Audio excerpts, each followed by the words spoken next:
안녕하세요 여러분. 이번에도 일루미나티 상징에 대해서 얘기를 해보겠습니다. 자, 이번에는 이 마크에 대해서, 이 심볼에 대해서 얘기를 해볼 텐데요. 자, 이 심볼은 또 이제 추적을 해보면 어디에서 따왔나? 자, 이 그림에서 따온 거거든요.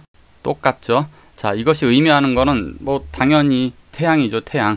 그 일루미나티가 우리나라 말로 태양을 의미해요. 광명을. 그래서 이 일루미나티도 우리나라 말이고, 그래서 당연히 이 태양을 상징하는 것입니다. 광명을 상징하는 것이죠. 이 광명이라고 하는 거는 우리나라의 국호에 들어있는 국통맥이기도 해요. 그래서 환국이라고, 우리나라의 이제 환인시대 나라 이름이 환국, 환한 광명을 의미하는 것이거든요. 단군할 때 이 단은 땅의 광명을 얘기하는 게 단이에요. 그리고 조선은 조일선명, 아침 해가 밝게 빛난다 이런 뜻이고, 고려는 고대 광려, 아주 높고 화려하게 밝게 빛난다 이런 뜻이고, 발해는 밝은 해 당연하죠. 그리고 대한민국의 이 한은, 하늘의 광명은 환이고 땅의 광명은 그 단이고, 인간의 광명을 한이라 그래요. 그래서 우리나라의 국호는 모두 다가 이렇게 밝은 광명을 뜻하는 의미로 다 이루어져 있어요. 그런데 지금까지 이런 걸 여러분들은 아직 모르셨죠?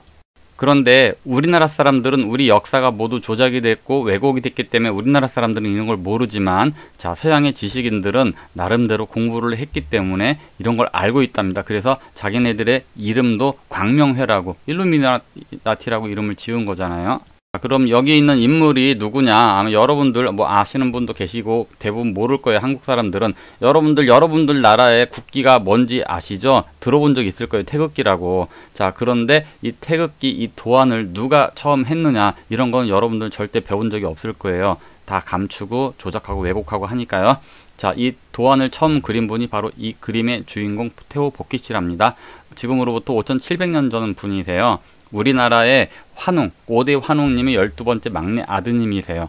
이분께서 우주의 이치를 깨달으시고 하늘로부터 계시를 받으신 거죠. 그래서 이 하도와 하도로부터 이 8개를 이끌어내셨어요. 8개를 유추해내시고 그리신 거거든요.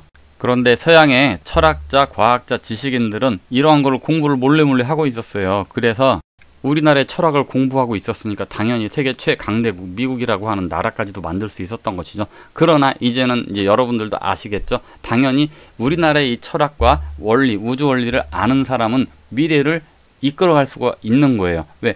진리를 아는 것이니까. 그렇죠. 우리 국민들이 진리를 알고 있을 때는 우리나라가 전 세계를 이끌었어요. 그러다 우리 국민들이 이런 우리 역사와 철학과 사상, 진리를 다 까먹게 되면서 주도권이 세계로 다른 나라로 넘어가게 됐던 것이죠. 그런데 이제 다시 주도권이 우리나라로 넘어올 수 있는 기기가 왔는데, 그동안을 보시면 우리나라는 중국인들이 우리 역사를 다 말살하고 있었죠. 그리고 일본인들이 우리 역사와 사상과 철학을 다 말살했죠. 그런데 지금은 그 서양이 아니죠. 저기 사막 종교 믿는 분들이 우리 역사와 이런 것들 다 부정을 또 하고 있어요. 역사와 진리를 부정하는 거는 천지에 큰 죄를 짓는 것이죠. 그거는 천지에서 용서를 하지 않는다 그래요. 자, 여러분, 왜곡되고 조작되고 거짓의 역사를 그대로 인정을 해야 할까요? 아니면 올바른 역사를 다시 찾아야 할까요? 자, 여러분들의 선택에 여러분들의 미래가 좌우될 것입니다. 자, 그럼 감사합니다. 꼭 이 책을 읽어보시기 바랍니다.